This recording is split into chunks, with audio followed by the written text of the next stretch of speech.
Hello everyone. अपन ने history में दो टेस्ट तो लगा लिए हैं। दोनों टेस्ट थे एनेसेंट हिस्ट्री के और ये थर्ड टेस्ट है जिसमें लगभग 20 क्वेश्चंस हैं और ये है अपना मिडाइवल हिस्ट्री का। ठीक है। और अब दो लास्ट टेस्ट बचेंगे जो रहेंगे अपने सारे के सारे मॉडर्न हिस्ट्री के रहेंगे। इन टेस्ट को यार इस तरीके से लगा लो जैसे कि ये मैराथन नहीं लगाते हैं, इस तरीके से लगा लो।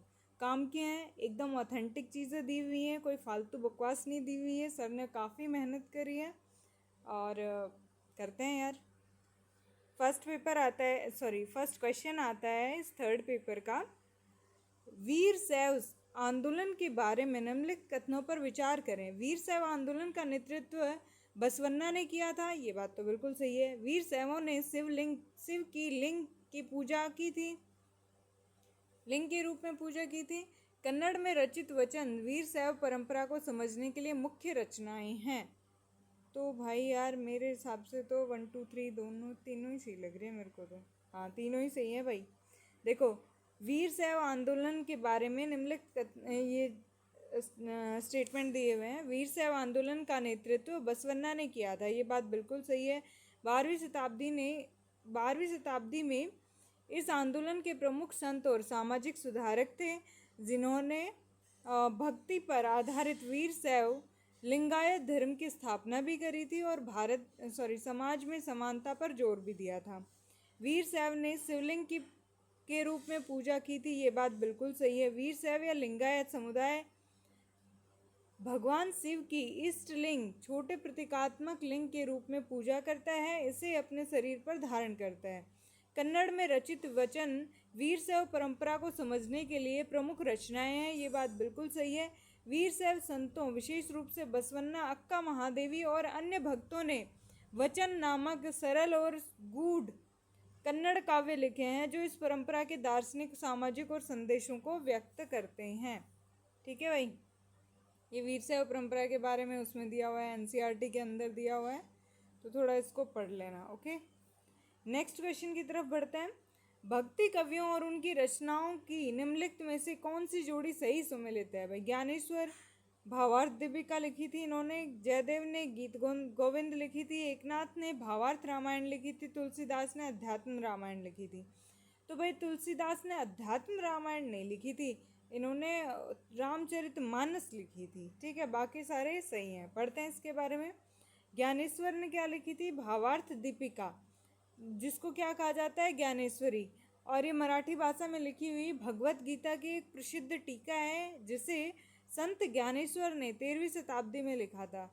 जयदेव ने गीत गोविंद लिखा था और वो 12वीं शताब्दी के भक्त कवि थे। उन्होंने संस्कृत में गीत गोविंद की रचना की थी जिसमें भगवान कृष्ण और राधा के दिव्य प्रेम का सुंदर वर्णन है।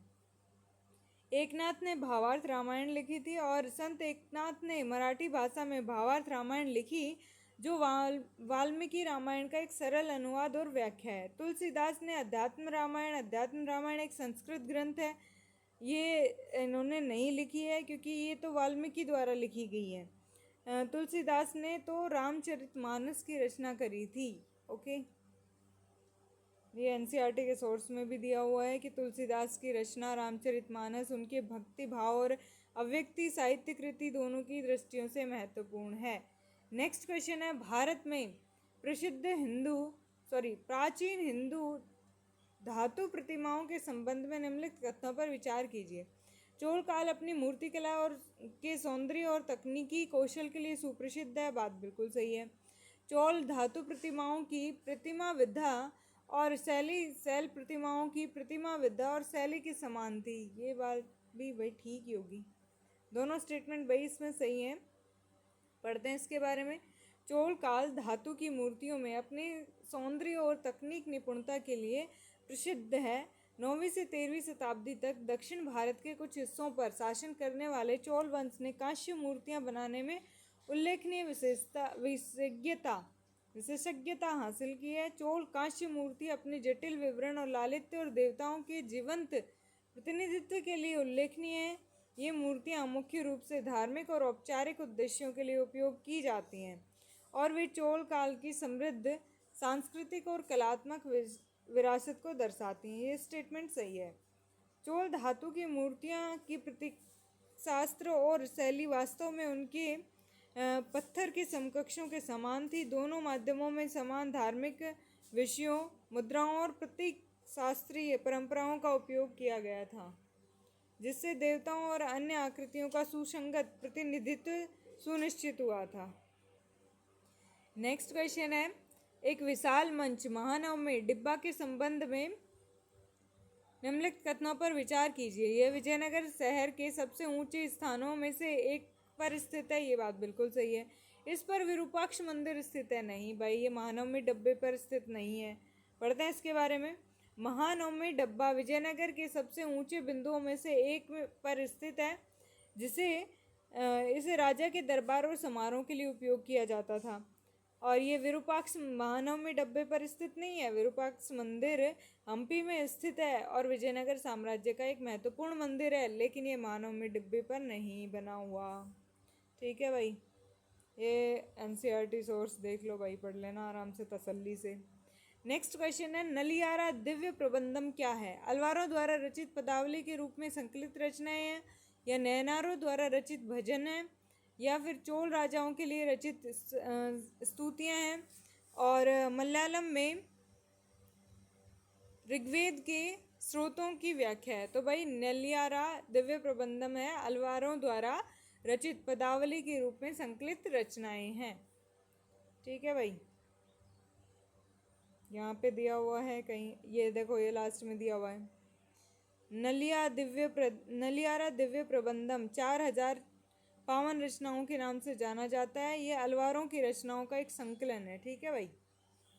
नेक्स्ट क्वेश्चन आता है, विजयनगर का भ्रमण करने वाले यात्री अब्दुल रजाक ने विजयनगर में अनेक पुष्प व्यापारियों की उपस्थिति का उल्लेख किया है, और एक विशेष पुष्प का उल्लेख किया है जो वहाँ के लोगों को भोजन जितना आवश्यक प्रतीत होता था। अब्दुल रजाक द्वारा किस प्रजाति के पुष्प का उल्लेख किया गया है? तो भाई गुलाब की प्रजाति का उल्लेख किया गया है अब्दुल रजाक द्वारा। अब्दुल रजाक के अनुसार विजयनगर के लोगों के लिए भोजन की तरह गुलाब के फूल भी आवश्यक थे।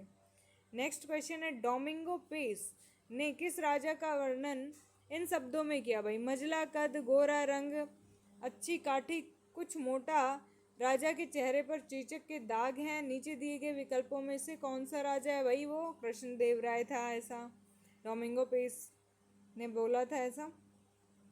ओके, देखो ये रहे कृष्णदेव राय की मूर्ति, और मजला कद, गोरा रंग, अच्छी काठी और कुछ मोटा, और राजा के चेहरे पर चेचक के दाग हैं, ये कृष्णदेव राय के बारे में बोला गया है। नेक्स्ट क्वेश्चन है, पांड्या साम्राज्य की राजधानी मदुरई के संबंध में निम्नलिखित कथनों पर विचार कीजिए कि कौन सा सही है। इसे मदुरई कंची में एक बड़े भव्य नगर के रूप में वर्णित किया गया है, जो तीनों ओर दीवारों से घिरा, और चौथा वैगई नदी है। ये बात बिल्कुल सही है। अर्थशास्त्र में इसका उल्लेख उत्तम सूती वस्त्रों के केंद्र के रूप में किया गया है। ये बात भी बिल्कुल सही है। अन्य शास्त्रीय स्रोतों में इसका एक प्रमुख शिल्प केंद्र के रूप में वर्णित है। ये बात भी बिल्कुल सही है। तो भाई मदुरई को मुदुर कांची यानी प्राचीन साहित्य में एक बड़े भव्य नगर के रूप में वर्णित किया गया है। 3 दिशाओं में दीवारों से घिरा है, और चौथी दिशा में वैगई नदी है भाई, नदी थी। और अर्थशास्त्र में मदुरई को उत्तम सूती वस्त्रों के एक महत्वपूर्ण व्यापारिक केंद्र के रूप में वर्णित किया गया है। थर्ड स्टेटमेंट भी सही है, क्योंकि अन्य साहित्यिक स्रोतों में इसे प्रमुख शिल्प केंद्र के रूप में जाना जाता है। नेक्स्ट क्वेश्चन है, निम्नलिखित में से इनमें से प्रसिद्ध भ्रमण पुस्तक रिहाला के लेखक कौन है? भाई ये अलबरूनिया इब्न बतूता है, या फिर सैयदी अली रईस हैं, या फिर महमूद वली बल्खी हैं। तो इब्न बतूता बड़े घूमते थे यार, इन्होंने लिखी होगी प्रसिद्ध भ्रमण पुस्तक रिहाला, इन्होंने ही लिखी है भाई। ठीक है, ये इसके बारे में तसल्ली से आराम से पढ़ लेना जब टाइम मिले। अभी फटाफट करते हैं। नेक्स्ट क्वेश्चन है, निम्नलिखित में से कौन सी एक महत्वपूर्ण आरंभिक चोल कालीन चित्रकला है जिसकी खोज वर्ष 1931 में बृहदेश्वर मंदिर तंजावुर में की गई थी? भाई बुद्ध जिनके दोनों ओर चौरी वाहक हैं, योग दक्षिणामूर्ति के रूप में शिव, यक्षी काली, और एक सिंहासन के रूप में सर्प फन वाले पार्श्वनाथ। तो भाई जो चौलकालीन चित्रकला है वो ये है योग दक्षिणामूर्ति के रूप में शिव। ठीक है, बढ़ते हैं इसके बारे में।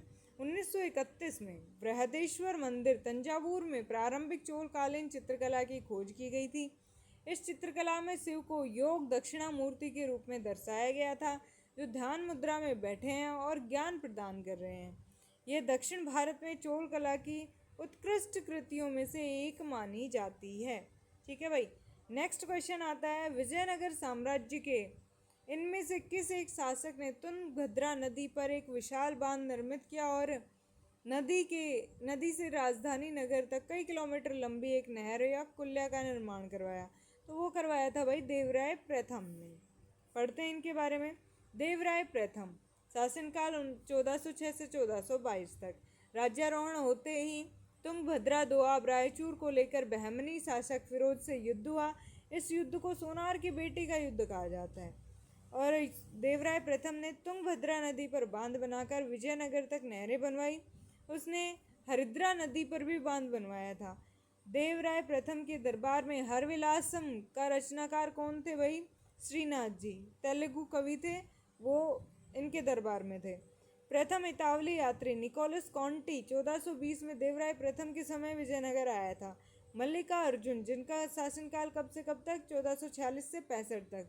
मल्लिकार्जुन को प्रौढ़ देवराय भी कहा जाता है। चीनी यात्री महुआन 1451 में मल्लिकार्जुन के समय आया था। नेक्स्ट क्वेश्चन है PYQ भाई, मध्यकालीन भारत में फणम किसे निर्दिष्ट करता है? तो वो तो भाई सिक्के थे फणम। पढ़ते हैं इनके बारे में। फणम विजयनगर साम्राज्य में प्रसिद्ध सोने के छोटे सिक्के फणम कहलाते थे। विजयनगर का सबसे प्रसिद्ध सिक्का स्वर्ण या वरहा था। इसे पौन, हूण, परदाव, परदोस, पैगोडा भी कहा जाता है। यह पूरे विश्व में स्वीकार किया जाता था। इसका वजन 52 ग्रेन होता था। और सोने के छोटे सिक्कों को प्रताप या फणम कहा जाता था। चांदी के छोटे सिक्के तार कहलाते थे। धोर हरे भी चांदी का सिक्का था। जीतल तांबे का सिक्का था। तो याद रखना भाई, चांदी के सिक्के क्या कहलाते थे? तार। धोर हरे भी चांदी का सिक्का था और जीतल तांबे का सिक्का था। नेक्स्ट क्वेश्चन आता है, गुमास्ता शब्द का क्या अर्थ है? एक कर प्रणाली है, यूरोपियन ट्रेडिंग कंपनी की व्यापारिक गतिविधियों के प्रभारी अधिकारी है, या सैनिक अधिकारी है, धार्मिक गुरु है? तो धार्मिक गुरु और एक कर प्रणाली तो है नहीं, गुमास्ता एक टाइप का अधिकारी है। तो ये है यूरोपियन ट्रेडिंग कंपनी की व्यापारिक गतिविधियों का प्रभावी अधिकारी। तो यहाँ पे दिया हुआ है गुमास्ता यूरोपियन ट्रेडिंग कंपनी की व्यापारिक गतिविधियों के प्रभावी अधिकारी। तो कोष्ठक वाले तो आएंगे ही यार। नेक्स्ट क्वेश्चन है, निम्नलिखित विदेशी यात्रियों में से किसने भारत के हीरों और हीरे की खदानों का विस्तृत रूप से चर्चा की? भाई हीरे की परख किसको? जौहरी को। जौहरी कौन है यहाँ पर? जया बैप्टिस्ट ट्रेवेनियर। ठीक है, ये एक विदेशी यात्री था, घूमने भी आया था, और एक जौहरी था, इसलिए फिर इसकी नज़र हीरे की खदानों पर थी। ठीक है, तो ये देख लो भाई, ये है जॉन बैप्टिस्ट, यूरोपीय पोशाक में दर्शाया गया है। कहाँ लिखा हुआ है? इन्होंने हीरे के बारे में बताया था। इसमें दिया हुआ है भाई कि ये जो जॉन बैप्टिस्ट ट्रेवेनियर था, ये प्रसिद्ध फ्रांसीसी जौहरी था। ठीक है, तो फिर इसको तो परख होगी हीरे की, तो इसने ध्यान दिया इस चीज़ पर। नेक्स्ट क्वेश्चन है, भारतीय इतिहास के मध्यकाल में बंजारे मुख्यतः सामान्यतः कौन थे? बंजारे थे व्यापारी भाई, एक सामान को यहाँ से वहाँ पर बेचने का काम करते थे। ठीक है, देखो भाई, बंजारे जो होते थे ये मुख्यतः व्यापारी खानाबदोश होते थे, और इनका कारवां जो क्या कहलाता था भाई? टांडा कहलाता था। और सुल्तान अलाउद्दीन खिलजी बंजारों का ही इस्तेमाल नगर के बाजार तक अनाज की ढुलाई के लिए क्या करते थे। और बादशाह जहांगीर ने अपने संस्मरणों में भी इन बंजारों का वर्णन किया है कि बैलों पर अनाज ले जाकर शहरों में बेचते थे। ठीक है भाई, ओके। नेक्स्ट क्वेश्चन आता है, अब आ गया अपने पास current affairs. Global hunger index 2024 के बारे में। इसे आयरलैंड के कंसर्न वर्ल्ड वाइड और जर्मनी के वेंथू हंगलर हिल्प गैर सरकारी संगठनों ने जारी किया था। भाई इतना बड़ा नाम दिया है तो सही दिया होगा, मेहनत करी है इन्होंने शायद। भारत का जीएचआई स्कोर वर्ष 2000 से बढ़ गया है। ये बात बिल्कुल गलत है, घटा है भाई। भारत की रैंकिंग अपने पड़ोसी देशों श्रीलंका, नेपाल, बांग्लादेश और म्यांमार से कम है। ये बात भी बिल्कुल सही है। जीएचआई के 4 प्रमुख मानदंड अल्प पोषण, चाइल्ड स्टंटिंग, चाइल्ड वेस्टिंग और बाल मृत्यु दर हैं। रिपोर्ट में लैंगिक असमानता, जलवायु परिवर्तन और भुखमरी के बीच संबंध को दर्शाता है। ये बात भी बिल्कुल सही है भाई। सेकंड स्टेटमेंट गलत है, बाकी सारे इसमें सही लग रहे हैं। सही बोला भाई अपन ने। देखो भाई, इसे आयरलैंड के कंसर्न वर्ल्ड वाइड और जर्मनी के वेंथुंगर हिल्फ गैर सरकारी संगठनों ने जारी किया। ये बात बिल्कुल सही है। जीएचआई स्कोर 2000 से बढ़ गया है, नहीं घट गया है। पहले 2000 में कितना था भाई? 38.4, जो चिंताजनक श्रेणी में था। 2024 में 27.3 है, जो गंभीर श्रेणी में है अभी भी। ठीक है। भारत की रैंकिंग अपने पड़ोसी देश श्रीलंका, नेपाल, बांग्लादेश, म्यांमार से कम है, क्योंकि भारत की रैंक कितनी है भाई? 127 देशों में 105वीं रैंक है, जो इनसे तो बेहतर ही है। ठीक है भाई। 4 संकेतक है इसमें: अल्पोषण, बाल बोनापन और बाल दुबलापन, बाल मृत्यु दर। रिपोर्ट में लैंगिक असमानता, जलवायु परिवर्तन, भुखमरी के बीच में संबंध दर्शाया गया है। सही बात है। जीएचआई रिपोर्ट में भुखमरी, विभिन्न कारणों और उनके जुड़े कारकों जैसे लैंगिक असमानता और जलवायु परिवर्तन के प्रभावों पर चर्चा की जाती है। अतः ये स्टेटमेंट बिल्कुल सही है। नेक्स्ट क्वेश्चन है लखपति दीदी पहल के बारे में। ये ग्रामीण विकास मंत्रालय की दीनदयाल अंत्योदय योजना राष्ट्रीय ग्रामीण आजीविका मिशन के तहत शुरू हुई थी। बात बिल्कुल सही है। योजना का लक्ष्य 30 करोड़ लखपति दीदी बनाना है। भाई टोटल 150 करोड़ तो जनसंख्या है, जिसमें से 30 करोड़ लखपति दीदी बना दो। गलत बात है नहीं? 3 करोड़ हो गए भाई। लखपति दीदी एसएचजी की एक सदस्य होती है जो घरेलू वार्षिक आय के रूप में 1 लाख और उससे अधिक कमाती है। इस आय की गणना कम से कम 4 कृषि मौसमों और व्यावसायिक चक्रों के लिए की जाती है। भाई पता नहीं यार, इसमें ओनली स्टेटमेंट एक सही है, फर्स्ट वाला, बाकी सारे गलत हैं भाई। फर्स्ट स्टेटमेंट सही है। क्या है ये? ग्रामीण विकास मंत्रालय की दीनदयाल अंत्योदय योजना राष्ट्रीय ग्रामीण आजीविका मिशन के तहत शुरू की गई है। बात बिल्कुल सही है। फिर इसमें 30 करोड़ नहीं 3 करोड़ लखपति दीदी बनाने का काम हो रहा है भाई। इस योजना के तहत स्वयं सहायता समूह एसएचजी की महिलाओं को विभिन्न व्यावसायिक गतिविधियों में प्रशिक्षित किया जाता है, ताकि वे वार्षिक रूप से 1 लाख रुपए या उससे अधिक आय अर्जित कर सकें। नेक्स्ट क्वेश्चन है निम्नलिखित में से कौन सा स्टेटमेंट सही है भाई? ग्लोबल जेंडर गैप रिपोर्ट, ये WEF ने यानी विश्व आर्थिक मंच ने प्रदान करी है। लैंगिक असमानता सूचकांक, ये संयुक्त राष्ट्र विकास कार्यक्रम ने जारी की है। और world economy outlook world bank ने, और बिजनेस रेडी रिपोर्ट अंतर्राष्ट्रीय मुद्रा कोष ने। भाई 4 स्टेटमेंट है, 2 ही सही होंगे। मोस्ट ऑफ ऐसे कंडीशंस हैं, लेकिन ये बिजनेस रिपोर्ट है, ये वर्ल्ड बैंक ने करी है।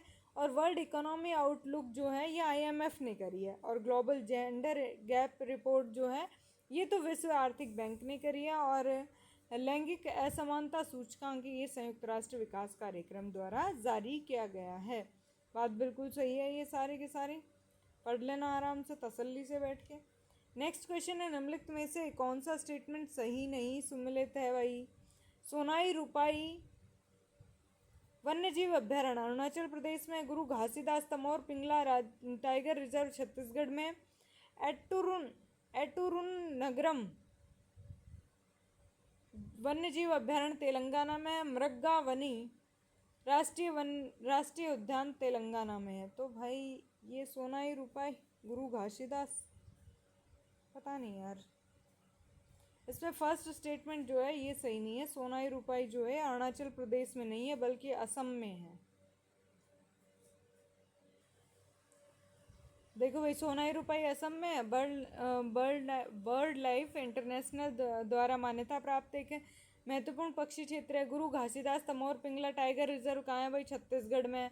चौथा टाइगर रिजर्व है ये। और एक दुर्लभ मौसमी घटना के कारण एंटुरुन नगरम जो वन्य जीव अभ्यारण्य है, हजारों पेड़ नष्ट हो गए हैं। ये पारंगल तेलंगाना में है। दोबारा भी देख लेना भाई, इनको याद हो जाएंगे।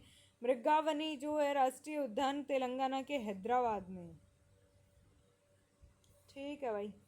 नेक्स्ट क्वेश्चन दिया हुआ है, निम्नलिखित कथनों पर विचार कीजिए। जीआई टैग आमतौर पर कृषि, प्राकृतिक और विनिर्मित वस्तुओं के लिए दिया जाता है, जिसमें हस्तशिल्प, औद्योगिक वस्तुएं और खाद्य पदार्थ शामिल हैं। बात बिल्कुल सही है। जीआई टैग का पंजीकरण 10 वर्ष है, अवधि 10 वर्ष है, जिसे नवीकरणीय कराया जा सकता है। ये बात भी बिल्कुल सही है। इसके लिए नोडल विभाग उद्योग संवर्धन और आंतरिक व्यापार विभाग है। पता नहीं। जीआई टैग पहला जो है दार्जिलिंग की चाय को मिला, ये बात भी सही है। तो इसमें टोटल चारों के चारों स्टेटमेंट इसमें बिल्कुल सही हैं। तो जीआई टैग न्यूज़ में क्यों है भाई? केंद्रीय वाणिज्य और उद्योग मंत्री ने नई दिल्ली में आयोजित जीआई समागम में 2030 तक 10,000 जीआई टैग प्राप्त करने का लक्ष्य निर्धारित किया है। जुलाई 2024 तक कुल 605 जीआई टैग जारी किए गए हैं। इसके लिए वस्तु का भौगोलिक संकेतक, रजिस्ट्रीकरण और संरक्षण एक्ट 1999 है। ठीक है भाई। अब ये बाकी दो दिए हुए हैं अपने पास। कॉम्प्रिहेंशन, आराम से बैठना, आराम से सॉल्व करना। पेपर हो गया अपना थर्ड कंप्लीट। ओके। इसके बाद अभी फोर्थ, फिफ्थ, सिक्स्थ और बच रहा है, जो तीनों के तीनों हैं मॉडर्न हिस्ट्री के। और इस बार मॉडर्न हिस्ट्री काफ़ी वेटेज देने वाली है, ध्यान रखना। तो उसको फटाफट ज़रूर करना। Okay, bye bye, take care.